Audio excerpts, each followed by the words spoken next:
Бүгін Құдай бұйырса, İmam An-Nawawi'nin Arba'ı 40 hadisinden Құдай бұйырsa bir hadis okuyuz. Бұл хадиске аябай көңіл бұрышуымыз керек. Мен кейбір нәрсесін оқып берем. Бірақ айтайын деген нәрсем, біздің чоң бір көйгөйүбүз бар тұрғандар. Біз иман келтіреміз Алланың жалғыздығына. Алладан башқа сыйынып ататын зат жоқ деп иман келтіреміз дағы. Bir эле Құдай ал қалаған нәрсе болады, ал қалаған нәрсе болбойт деп білеміз. Қырғызша айтқанда, Құдайсыз қуырайдың башы қимылдабайды. Құдайсыз қуырайдың башы қимылдабайды. Мына бұл ошол келме ла илаха иллаллах деген ушуреки. Алладан ғана болады деген сөзді қырғыздар ушинтип кыргызча нака так туура түшүндүрүп койгон. Анан ошол иман келтиргенден кийин биз элчийбиз. Кимдин элчиси? Пайгамбар Мухаммад алейхиссалам элчийбиз. Биз үчүн жетишерлик үлгү ошол эки. Стив Джонс, анан Кия жанагы бирдемге Саяки, анан дагы бирдемге Маякилер субхана биз үчүн үлгү эмес. Алардын айткан сөздөрү субхана биз үчүн эмес. Жакшы сөз болсо алып кое беребиз. Бирок жашоодо стимул бере албайт. Мусулмандардын өзүнүн лидери бар. Өзүнүн кумири бар. Анын WhatsApp'ы жок, Instagram'ы жок, TikTok'у жок. Ал 1,5 миң жыл мурун жашап, бир жолу сөз айтып койгон. Анын даражасын Аллах көтөрүп, анан кыямат күнү ким ээрчи турган болсо, бейишке кирет деп айтып койгон. Ошол Мухаммад алейхиссалам. Ошондон кыргыздар Кудайдын кулумун, Мухаммеддин үммөтүмүн деп ушул сөздү айтып, анан жүрөктөрү тынчыганда жаттым тынч, жаздыгым кенч. Тилегеним иман, тилим Кур'ан деп дайым такай ушу иман сөзүн сүйлөп келген. Кыргызча жөнөкөй эле. Кала Расул саллаллаху алейхи вассалам деп арабча сүйлөгөн которуп отурбай эле. Кыргызча жаттым тынч, жаздыгым кенч. Тилегеним иман, тилим Кур'ан деп өзүнүн иманын айтып койгон. Сонун сөздөр. Эми ошонун ичинде мына сиз менен биз ушундай ушул жашоо менен келе атабыз. Ошол сөздөр менен бышып, ошо менен субхана чайкалып, ордуна келип, анан калып танып калган мен мусулманмын деген сөз. Ушунча деңгээлде кээ бирлер мисалы аябай мас болгондо, сен деги эле мусулмансыңбы десең, ачуусу келип тим эле, эмне деп атасың? Мен мусулманмын. Эмне деп маста, бутунан тура албай атат да, өзүнүкүнө тийгизгиси келбейт да, мен мусулманмын депчи. Өлө күнөө кылып келатат да болосочу. Бирок мен мусулманмын деп атат. Шариятыбыз айтып атат, ооба ошончолук болсо да ал мусулман, капыр эмес ал. Өзүм жок мусулманмын. Эмне мен мусулмансың? Мен чоң атам намаз окучу дейт го. Мына ал да мусулман машалла. Карап кандай сугарылып калганбыз. Ушундай кээ бир акмактар, кээ бир адамдар түшүнбөгөндөр гана эмне болуп атат экен? Мындай бир динден безери болуп, динден кайтып, өзүнүн эркектер аялмын деп, аялдар эркекмин деп өзүнүн баягы жынысынан качкандар болсо, булар дин безерлер деп коет мындайды. Жин безерлер. Аларга көңүл буруштун кереги жок. Кээ бирде мындай акмактын да сүкүт деп, мындай бир туура түшүнбөгөн, динди туура түшүнбөгөн, кыргызчылыкты туура түшүнбөгөн, салт каадан түшүнбөгөн адамдар жана туруп калсаңар, акыры басып өтүп кетип кала берели. Алар менен тиешеңер жок болот. Мен ошол тиешеси жок нерсе кийлигишпөө жөнүндө пайгамбардын айткан хадисин силерге мен окуп иншалла түшүндүрүп берейин деп атам азыр иншалла. Бул хадис ан Аби Хурайрата радиаллаху анху кал. Демек Абу Хурайра радиаллаху анху ушундай деп айтат экен. Кала Расул саллаллаху алейхи вассалам, пайгамбар саллаллаху алейхи вассалам мындай деп айтты дейт. Мен хуснул исламил мар'i таркуху ма ла ю'ниhi. Демек мусулмандын дейт, дейт. Керексиз нерсе көңүл бурбоо дейт. Адамдын мусулмандыгынын эң жакшы белгиси дейт. Деп айтканда, керексиз нерсеге көңүл бурбоо. Эки сөз менен айтып түшүндүрүш оор.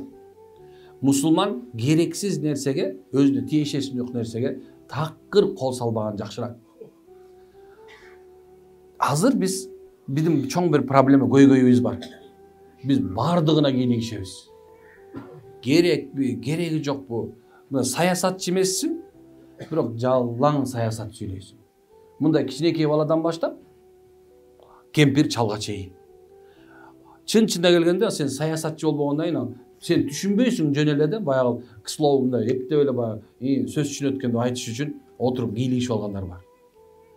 Саясаттын өзүнүн бир жолу бар. Ал дагы керек болсочу шариатта да саясат илимде баларды өзүнчө даярдайт.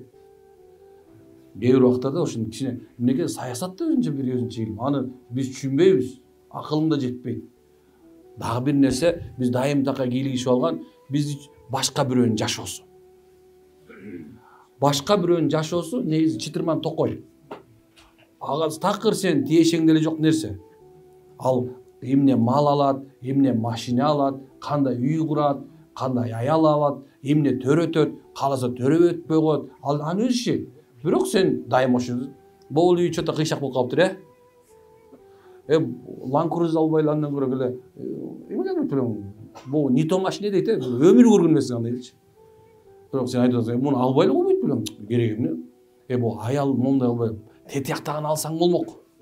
Ой, эмне кыз төрөтүп койдун, эркек төрөтпөйт белең. Таң каласың кээ бирде отуруп жүрөп. Кийим кийип баратса, эмне мындай кийип алгансың? Мондай кийбейсиң.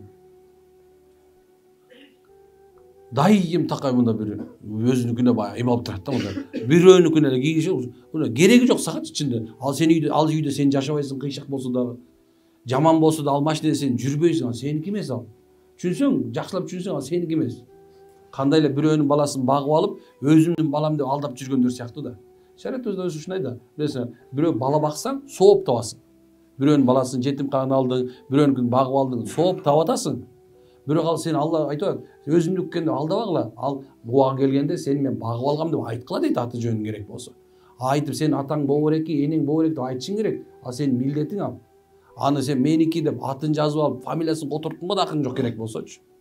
Ушундай кээ бирлер бар да, алдап жүргөн. Ошондой эле жанакы нерсе сага тиешеси жок. Ушундай нерсе.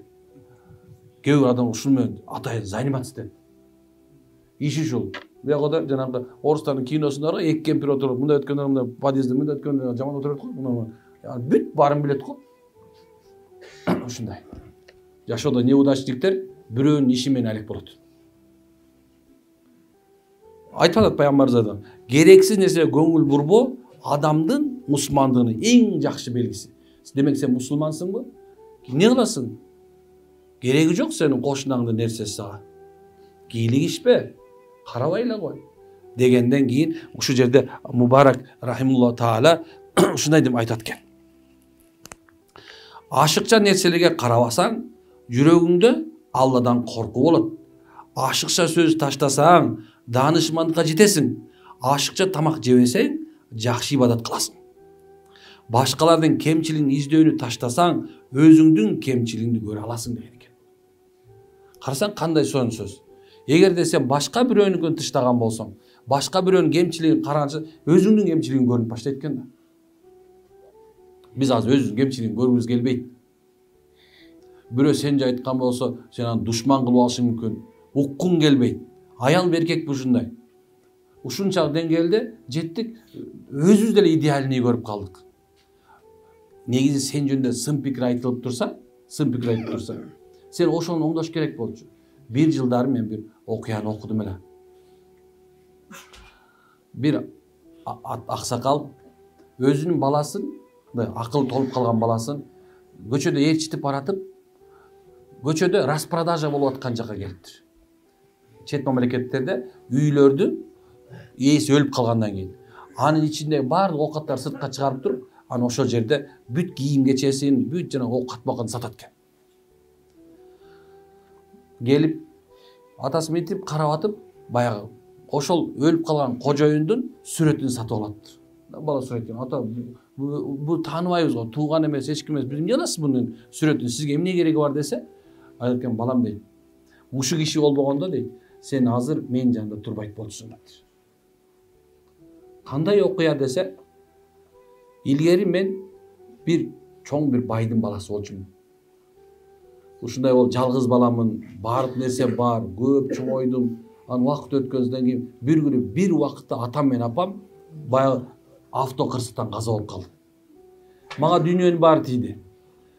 Ошол мезгилде дүйнө тийгенден ата энемди койгондон кийин эмне кыларын билбей, баягы акчам көптүгүнөн күнүгө тамак аш, күнүгө кафе, ресторан, оюн, күлкү, күнү ушинтип жүрө турган болдум дейт. Анан бу киши кошуна бизге карап туруп, дагы ойно, муну көрөсүң дагы дейт экен. Ошентип жүрөм укпайм дейт. Баягы дос көп, билесиңер дейт. Акчаң көп болуп турганда досуң көбөйөт. Качан жок болгон таза экенин билет дейт го. Досум чачтан көп деп ойлобо. Качан сен башыңа кырсык келгенде таза экенин көрөсүң да. Ушундай нерсе. Кийин ушинтип жүрдүм, байлыгым баардыгы чачылып бүткөндөн кийин баягы балдардын бирөө жок калды дейт. Жолдон бул көрүн, ушуну көрбөксүң, сооп болот dedi. Ар жадан бери жадан эмне кыларын билбейм. Көргөн сайын ушуну көрмөксүң дейт. Анан бир күнү отуруп акыркы дейт бир нече тыйыным калып, жолдон бир бала курут сыяктуу болгон сүзмөнүн бир нерсеси го деп сүт менен бир нерсе алып келет дейт. Канча сом десем, баланча доллар дейт. Баланча мен деп алдым дагы, анан мынтип колума карап ошону жейин деп аткам дейт. Деп атсам эле бирөө кармап турган жериме эле сатасыңбы дейт. Анан сатам дейт. Канча бир нерсе коштум дейт да, саттым дейт. Анан баягыны пайда көрүп калдым дейт. Баягы баланын аркасынан чуркап бардым дейт. Дагы сатып алдым дейт. Анан ошол жерге кайрап тура калдым. Ошентип баягы баланы бирөө саттым. Ошондо отуруп баягы аксагал ушуну сатып калдың атаңдын байлыгын баарын жепитип ушинтип калдым. Баягы кишинин айткан сөзү уламшыктандар дейт. Уламшыктандар. Ачууң келди дейт. Көрсөтөм мен сага ошо. Сага көрсөтөм деп атып дейт. Балам мен 3 заводум бар дейт. Бул иш өтүп кетти. Мен ушуну сүрөтүн да өлгөнгө чейин дагы шыктанам деген экен да. Кээ бир убактарда ушундай бизге деген бир адамды бир шыктандыра турган нерсеси бар. Кээ бир убактар сага бирөө сын пикир айтып турсачы, сен өсүп турасың. Сын пикир. Кээ бир адамдар сын пикирди ушундай кабыл алышат. Бирок жакшылап ойлонуп көрө турган болсоңчу, сын пикир айткан адам бул сенин мындай реальный көз менен карап ай көрүп атат. Сен өзүңдү көрбөй калышың мүмкүн, качан башыңа мындай бийлик, дөөлөт түшкөндө көзүң жабылып калышы мүмкүн, тумандап калышы мүмкүн экен да. Тумандан эчтеке көрбөй каласың. Байсың да, эмне кыларыңды билбей атасың да туруп. Ошол мезгилде сен кемчилигиң көрүнбөйт өзүңдүн. Өзүң идеальный эле сезе бересиң өзүңдү. Мына ошол мезгилде бирөө чукуш керек. Качан сен өсүп өнүп калган болсоң, эмне эле мени ушинтип атат, мен баардык нерсем жакшы го деп айтып ойлой кой. Жакшылап кыргызда жакшы сөз бар. Мөмөлүү даракка таш атылат. Мөмөлүү даракка таш атылат. Эгерде мөмөлүү даракка таш атылбасачы, ал эч кимге мөмөсүнүн кереги жок деген сөз турабы? Сен укмуш болуп кетип турган болсоң да, сага таш атылып туруш керек. Ушундай нерсе. Кара, ошону айтып атат экен жерде Хазирети Аль-Мубарак. Демек, сага бирөө ушундай алып турса, сен оңолосуң деген сөз экен. Туган көп убакыттарда сиз менен биз жашоодо көп нерсени ойлонуп билебиз. Азыр ушул жерде мына бизнес мениңер отурасыңар, ушундай илимдүүлөр отурасыңар, ушундай 4-5 дипломуңар бар отурасыңар, ушундай, карасаң кандай нерсе. Ойлоп атасың да мен ушинтип бүттүм, момундай кылдым, тигине. Бирок жашоого бир кичинекей сыноо келгенде эле эмне болуп калып атабыз. Туурабы? Демек, көп убакыттарда мындай бирөөнү сындап атканда, же болбосо бирөөнүн ишине кийлигишип атканда унутпаш керек экен. Ал нерсе биздин башыбызга да келип калышы мүмкүн бир башка. Айланып келе турган нерсе. Кийин Азирет Али радыйаллаху анху ушуну айткан. Керексиз нерсенин артынан түшкөн адам зарыл нерсени колдон чыгарат дейт. Кереги жок нерсе. Жашоодо көп адамдар кереги жок нерсени кылып атабыз азыр. Унутуп калдык зарыл нерсенин баарын. Кайра мамилеге кайта турган болсом, сага $1 миллион деле кереги жок болчу. Чын. $1 миллион жеткизем, мындай кылам деп атып, азыркы мезгилде карасаң, аялыңды унутуп калыпсың. Ушуга бир кошоюнчу. Мергенчи, азарт оюна берилип кеткендер бар го. Жанакы телефонбу, казинобу, жана катрамбы, дагы эмне деген немелер бар. Ошондой нерсе берилип кеткен адамдар, мергенчи менен жана ушундай азарт оюна берилип кеткен адамдар бул дүйнөнүн кызыгынан кургалат дейт.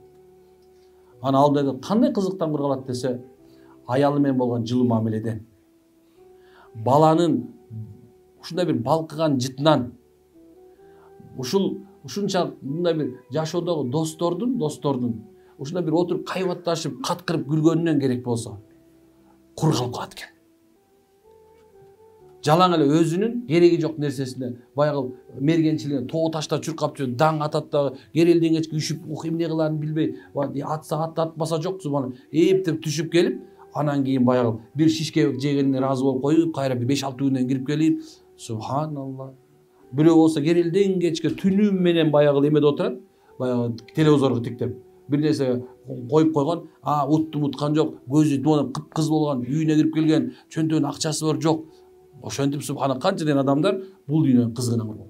Бул дүйнөнүн чоң кызыгы, бул сени субханалла аялың, күйөөң, балаң, бир тууганың, досуң, керек болсо кошунаң да бир бул дүйнөнүн кызыктуу нерсесин.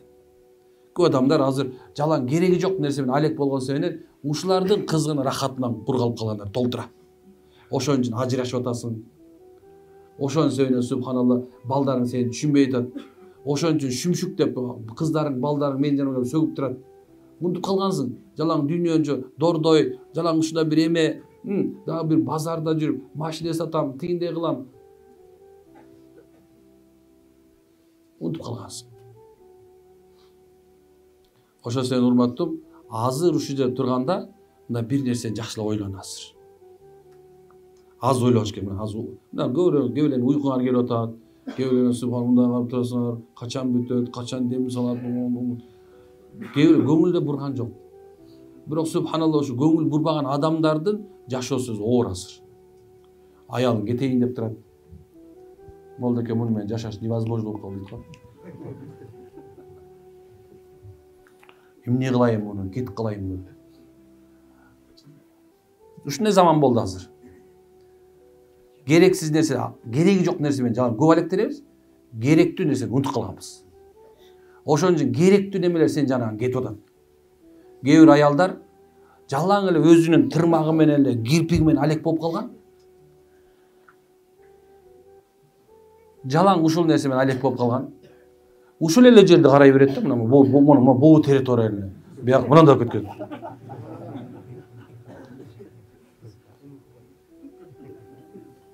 Пайгамбар саллаллаху алейхи вассалам аял үчүн эң керектүү нерсе бул күйөөсү экенин айтып атат.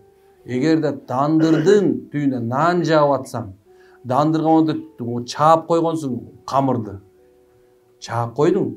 Ошол менен күйөөң чакыра турган болсо, тыштап туруп күйөөңө бар деген. Пайгамбар зарыл нерсе нан да тура күйүп кетиши, последний ачка калышы мүмкүн. Бирок аялга айтып атат, дандырды жаап койсоң да күйөөң чакырган болсо кажат үчүн бар деп атат. Бирок дейин дегеним зарыл нерсегечи аракет кылыш керек болчу. Күйөө кетип калды. Эмне кетип калды күйөө? Сен бетиң менен алек болаттың, аны төрөп койдуң, балаң менен алек болуп баштадың. Анан кийин балаң менен алек болуп баштадың, анан кийин бүт ушул нерсе менен алек болуп, сен эң важный немени карабай каласың. Жанында бир көлөкө жүргөн. Күйөөсү калды. Күйөөгө да мамиле керек кээ бирдечи. Аялга эле мамиле кереги жок. Унутпагыла субхан аялдар. Бул эркекке да мамиле керек. Мамиле деген нерсе ушундай нерсе, кээ бирде алтыным чарчап келдиңби? Кайын. Сиз чарчап келдиңиз. Келиңизчи. Чай коюп койдум, тамак келиңиз. Чай ичип коюңуз. Жакшынакай бир кийимди кийип туруп, анан келип монча душка түшүп алыңыз. Ушундай деген жакшы бир сөзчү. Субханалла. Аэропортко автоматически кайтат, субханалла. Анткени сени менен көнүп калган туруп, аялың менен көнүп калгансың туруп. Ошого көнүп калгансың субханалла. Экинчи аял алсаң, үчүнчү алсаң, эч качан окшошпойт субханалла. Сен ошого эле кайта бересиң, майрачы. Аэропорт дейт аны. Субханалла. Көрдүң аны, зарыл бекен. Аялың зарыл субханалла. Дандырды чыштап туруп күйөөсүнө кайтып барышы. Пайгамбар айтып атат. Эгерде бул дүйнөдө Алладан башка бирөө сажда кылыш керек деп айткан болсо, мен айтмакмын деп аялды өзүнүн күйөөсүнө сажда кылсын. Сажда кыл деген намаз оку деген жок. Ошого мамиле кар. Ошо са эң керектүү ушуреки сени. Ошону эле кара деген сөз да. Ушундай нерсе турган. Көп убактарда мындай керектүү нерсеге көңүл бурбай, кереги жок деген ошон үчүн ажырашып атабыз. Ошон үчүн субханалла башка аял издеп атабыз. Ошон үчүн башка күйөө издеп атабыз биз. Керек болсо балдарчы. Силер менен биз ошол эң керектүү балдарга керектүү моментинде переходный возраст деп коюп барды. Переходный возраст эмес. Переходный возраст ал мындай айтканда, галустин айтканда понятие простить деп турган мезгил да. Мындай туруп сен менен сүйлөшүп, кызым, балам эмне болду сага? Жакшысыңбы? Жүр, кет, футбол ойноп келебиз. Жүр, машинайдан кел да, жүр машинайда. Эмне кылгың келип атат? Балам, жүрчү мындай кылалы. деп баласы менен отуруп сүйлөшүп кафеге барып ошо менен бир нерсе жегиси келсе ошону алып берип мындай кичине көңүл буруп кое турган болсоңчу переходный возраст 2 секундта бүтүп калат. Сен ошо мезгилде көңүл эң важный нерсе отура берчи, что ты вот соткаң бар, кийин бүтүп дома сидишь, отурчу машина утпай. Мына деларды басып кетип калдың, бүттү. Керек болчу ошол балага мамиле кылып коюшуң керек болчу. Момент ошол болчу, ошо кызыңа. Сен ошону кылып койгон жоксуң, эми ал сенин үстүңө төбөңө чыга турган боло турган болду. Сен аны карабай койдуң. Мен угуп атам, субханалла, кээ бирлер өзүлөрүнүн балдарын, кыздарын былчылата сабайт экен. Айтып, жок. Эң керектүү мезгилде сен унутуп калдың ошого мамиле кылганды. Уnuттуңбу? Болду. Эми субханалла, качан сага зарыл болгон убакытта сен аны түшүнө албайсың уже.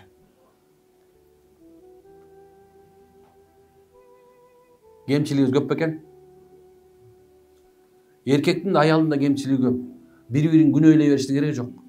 Пайгамбарыбыздын бир эмеси бар экен. Бир убакыт келет, аксакалдар жаштар күнөөлөп калат дейт, жаштар аксакалдарды күнөөлөп калат. Баары бири-бирин күнөөлөйт. Азыр биз боо күнөөлө деп аял айтат, буу күнөөлө деп күйөөсү айтат, баласы боо экөө күнөөлө деп айтат. Кайнене келет да боо шүмшүктөр күнөөлө. Такыр түшүнбөй калмабыз ким күнөөлө экенчи. Ана бүгүн эртең менен ушу хадисти окуп, мына өзү эртең менен китеп окуган өтө жакшы пайдалуу. Жок дедим, бир 3-4 бет окуп коюңуздар иншалла. Кыпкыргызча бизде аалымдар которуп койгон мынакей. Ушул жерде табылма деп туура. Бүгүн мен ушуну айтышым керек. Демек ана биз керексиз, кереги жок жашоодо, кереги жок такыр, кереги жок нерсеге ушунча берилип кеткендиктен биз бактысыз болуп атырбыз азыр. Мына жолу. Олияга барсаң дагы, тим эле жер жүзүнө гаус болуп бүт баарына ушундай бир илим берип аткан олия болсо дагы кыргыздын киминде да бар керек болсо, тагдырың өзүң колуңда дейт. Ушундайбы? Ал калай бер өсө бер. Өз тагдырың колуңда. Бизде киминибизде жазылган керек болсочу. Демек, кой туган. Ар бир кадамыңа, бүгүн ар бир кадамыңа. Мындай үйүңө баратканда ойлончу, кайсы нерсе мени туура эмес кылып жүрүптүрмүн. Эмнеден кетип атты болду экен? Эмне себептен ушундай акыбалдам? Эмне үчүн мен күйөөм менден кетип калды? Эмне үчүн аялым кетип калды? Эмне үчүн мен туура эмес мамиле, эмнеге кылдым мындай? Табылат. Карасаң мына өзүңдүкүнө көңүл буруп баштадың. Демек, оңолуштун жолу бар иншалла. Bir söz için Kudayım buyursa. İbn Abbas radıyallahu anh mындай deytken. Sağa tiyешеси жок нерселер тууралуу сүйлөбө. Жана сага тиешеси бар көп нерселер тууралуу да ооз ачпа деген экен. Бул эки чоң правила. Бирөөгө кийлигишпе, өзүңдүкүн ачпа. Кудай Таала ушундай зат, субханалла, билет уже сенин ким экениңди, каяктан экениңди, кандай дуа кыларыңды, Алла билет. Кээ уракта бирөөнүн ашкере кылып, өзүнүкү жабылып калат деп ойлойт адам. Жок. Үйдө отуруп шерменде кылат Кудайым. Үйдө отурасың, 4-5 элесиң. Балаң, өзүң, аялың, кызың, ладно. Мен да бирөө. Ким бар болсо 5 ай. Отурасың, отуруп айтасың, ошо эрмек болду. Мисалы, мен жөнүндө сөз болот да. Менде жок ал нерсе. Дейил. Ой, бардык анан тигинден мындай, болду да. Жок аксакал жөнүндө. Эми сен ушинтип сүйлөшүп атасың, бирок башка 10 үйдө сен жөнүндө сүйлөшүп атат. Үйүңдө отурасың, шермендесиң уже. Үйдө отуруп эле, эчтеке кылбай эле шерменде болуп каласың. Бул бирөө жөнүндө. Эми өзүңдүн сага берилген нерсени ашкере кылып, арга жака өзүң жөнүндө мактанып айтып жүрө турган болсоң, анда сөзсүз банкрот болосуң. Биз азыр ашкере кылганды сүйлөбөй деле кылып калганбыз. Мына статус коюп коесуң, каякта көлдө салып жүрөт, каякта жүрөт, боякта жүрөт, Instagram көрсөң да буякта жүрөт. Анан бактылуумун мен таптым деп жазып алгандар бар го. Будущий бактысыз ал ошочу. Ашкере кылат жакшылыгынчы. Ушундай мен таптым, мен сени жашай албайм, жарты жүрөгүм сеники, дагы эмнеси бар? Ушундай нерсе. Ошолордун баардыгы тең субханалла бул ооз ачкандар. Демек, кереги жок нерсеге кийлигишпе, өзүңдүкүн да сенин маселеңди башкага айта бер. Ага да кереги жок сеники. Мактанып кереги жок, актанып кереги жок. Ушундай нерсе. Кээ бирөө мактанып анан өзүн өзү жабышын актырат. Жок, кереги жок. Актанбагынан. Актанып, жактанып, баягы кыргызча айтканда ууру тойгончо жейт, өлгөнчө каргана дейт. Ошондой болуп кереги жок, субханалла. Кыл болду жашооңду, болду. Дагы бир нерсе ушундай нерсе алдындар айткан экен. Ар бир күнөөкөрдүн келечеги бар дейт. Күнөөкөр, алкаш, кыргызча айтканда мындай эме деп коет го тиги жамандан үмүт үзбө деп коебу. Жамандан үмүт үзбөш керек. Ал күнөөкөр, алкаш болуп жүрөт азыр, нашакор, ушундай нерсе. Бирок сен эртең кандай болоорун билбейсиң да туурабы? Ошонун себебинен аны жамандап деле кереги жок нерсе. Ошол жерде ар бир күнөөкөрдүн келечеги бар. Ар бир алим, ар бир олиянын өткөн чагы бар дейт. Өткөнү бар. Ал билет өзүнүкүн кандай экенин. Мисалы мен билем өзүмдүкүн. Өзү ушундай нерсе да. Биз субханалла, кээ бирлер ойлошот жашоодо, баардыгы эле түз болуп келген кишини мен көргөн эмесмин. Кыргызда болсо жаңылбас жак мүдүрүлбөс туяк болбойт дейт. Барбы же? Жаңылбаганыңар бар, кол көтөргүлөчү кана. Кубанчык жаңылган жоксуңбу? Аксакал жаңылган жоксуңбу? Эң кичинекей эң кулусту айтып атат. Субханалла, ошол себептен жаңылбас жак мүдүрүлбөс туяк болбойт да. Демек, актанып кереги жок. Жашооңдо эмне болгон болсо, ошонун баарын кабыл ал, анан келечекке иншалла жакшы үмүт менен кете беребиз. Аракет кылабызбы? Субханакалла хамдик ашхаду анта астагфирука ва атубу илейк. Алла күнөөбүзгө кечирсин. Машалла. Кармап койдум, кечирип коюңуздар.